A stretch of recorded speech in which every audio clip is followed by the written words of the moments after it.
Hello YouTube, welcome back to my channel. Today we're going to be reacting some more Fat Electrician. Don't forget to like, comment, and subscribe, and let's get into it.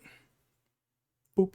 I just had surgery. All I wanted to do was take my pain pills and watch my favorite live-action Disney movie. But no, Disney had to go and make it illegal.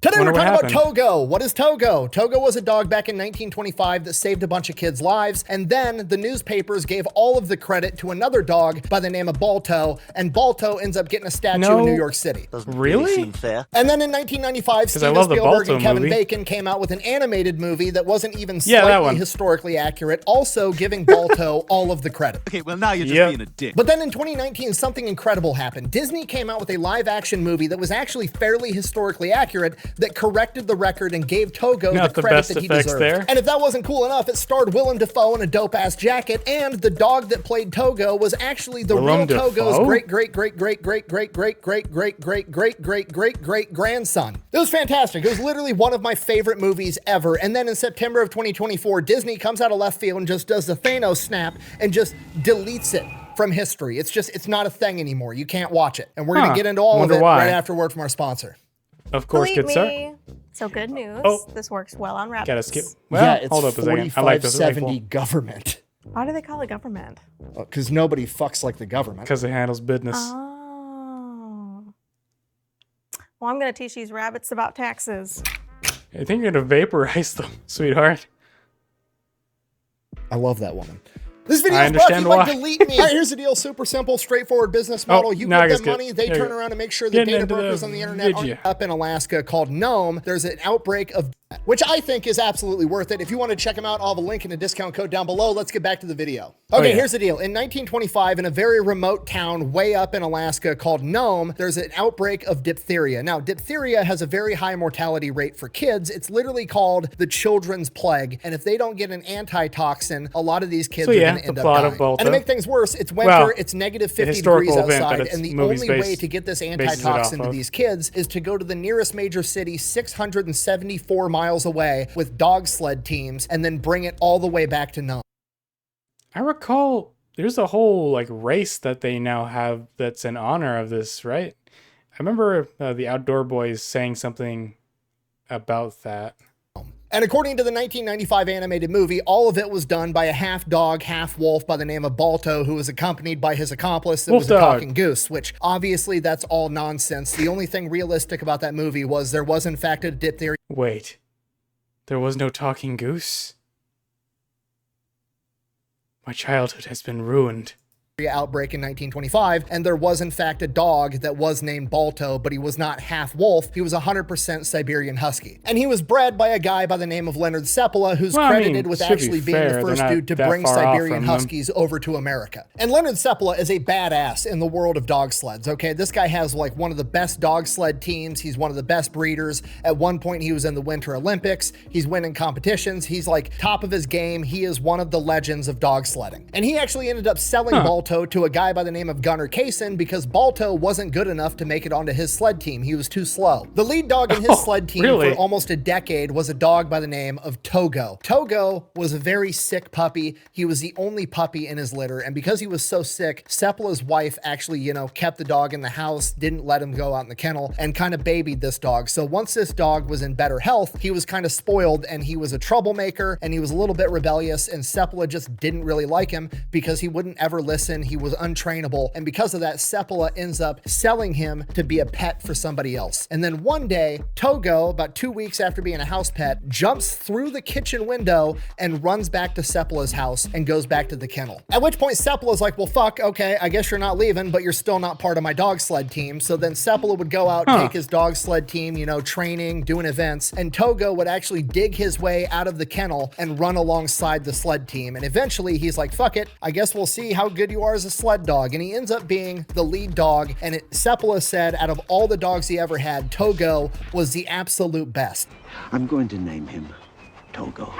So I guess they really did just rip his story and then gave it to Balto. I wonder why they didn't just use this character. I guess maybe they wanted more liberties. After the Admiral, an underdog, named for an underdog. Okay, fast forward to 1925 with the gnome diphtheria outbreak. Togo is 12 years old at this point in time. Okay, the average sled dog he's getting only up there makes in it to age. 8 years old. Togo is 12 and he is still Sepala's lead dog. Now the serum is already on its way from all the other sled dog teams, and Sepala and Togo are in Nome, Alaska. So they're gonna send out their best guy, which is Sepala, and he's gonna leave to go out and meet the other mushers. And that's on January 28th, 1925. So 2 days after Sepala can you leaves, imagine how Sepala's going cold to that cover the must be? biggest distance. He has to go 170 miles to the pickup point and start heading back. And 2 days after he leaves on January 30th, another sled dog team is going to leave, and they're going to meet Sepala. He's going to hand it off, and they're going to start bringing it back. And then the next day on January 31st, another sled dog team is going to leave, and that's the one with Balto, and they're going to pick it up and bring it back to Nome. So Sepala is doing the bulk of the work. Not only that, but when Sepala leaves, because the clock is ticking, these kids are sick and they're gonna die unless they get this antitoxin, Sepala elects to take a shortcut across the Norton Sound. The Norton Sound is a very small inlet of the Bering Sea doesn't that sound like a good freezes idea. over in winter, but the ice is very thin and it is not stable. It is not safe to go out on this, but the clock is ticking and Sepala's got to save these kids. So on the way there, he crosses the Norton Sound, makes it to the pickup point, picks up the serum, heads back, and he's gonna cross the Norton Sound again. And the Norton Sound is absolutely crazy, man. terrifying. It's 25 miles of just straight ice. Thin ice that's cracking and breaking apart underneath him and his dogs the entire time, both times he does it. Good At one God. point on the way back with the serum, all of the ice ends up breaking, and Sepala and his sled team are literally on a gigantic free-floating piece of ice. And Togo, because he's so intelligent, sees the closest piece of land that he can see and brings the dogs hauling ass across, and they end up leaping and pulling the entire sled with them across open water, lands on land, That's and then drags the nuts. sled with it, saving the entire run, Sepala, the dogs, the kids, everybody. Togo. If that's real, that's crazy. That is quite literally like some superhero movie types, like an actual fantasy superhero type of thing. Literally saves the day. So during his run, Sepala has to go 170 miles there to pick up the serum, crossing 25 miles of frozen water, comes back, crosses another 25 miles of frozen water, by far and away the most dangerous stretch of the race, and he ends up hitting 90 miles back towards Nome before the next sled team ends up meeting him. That guy starts heading wonder back how towards many Nome. He calories rides they for about burn a going day, through and then Gunnar and just Balto all meet that him, ice, and Gunnar and snow. Balto finish the last Has to 50 be miles thousands. back into Nome. Okay, just so we're on the same page, Togo and Sepala went 260 miles, Balto and Gunnar went 50, but because Gunnar was the last guy to ride into Nome, he got all of the credit Well, along with Balto, he lost and that's by all the a good bit newspapers there. cared about. They gave all of the credit to those two. Okay, do you understand? Do you see why I like this movie now? It's literally a fat electrician video, but it's about a dog, and it was a movie made by Disney. Okay, this is my entire MO. That's the only reason I'm popular on the internet. I find an obscure historical figure that contributed greatly and did incredible things and got shafted in the annals of history, and nobody talks about him, and they give all the credit to somebody else that did less. And not only that, it even had Yeah, dude, until you had this video, I didn't even know this movie existed, so I'm gonna have to go watch it now.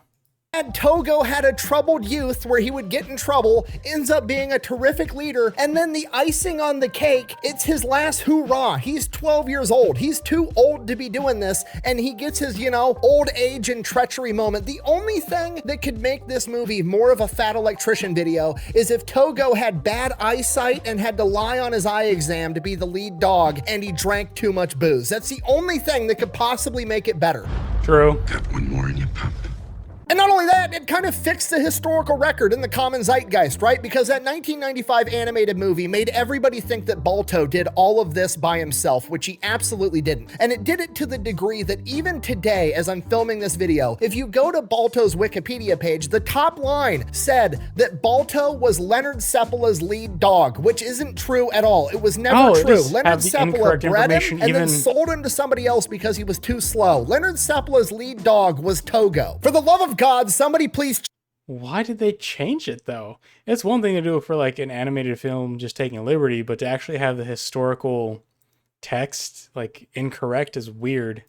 change that on Wikipedia. Okay, so you guys get it. It was a great movie, just on its own merit. And then on top of that, it was fairly historically accurate. There's a couple of things wrong with it, but by and large, it was pretty damn accurate. So why on earth would Disney just get rid of it to the point that it is now illegal to watch it? Apparently, when it comes to movies or films or like digital works of art, if it's not making the money that you wanted it to make, you can apparently just agree to never sell it again, never stream it again, never profit off of it in any way. And if you're willing to do that, you can write the entire thing off on your taxes as a loss.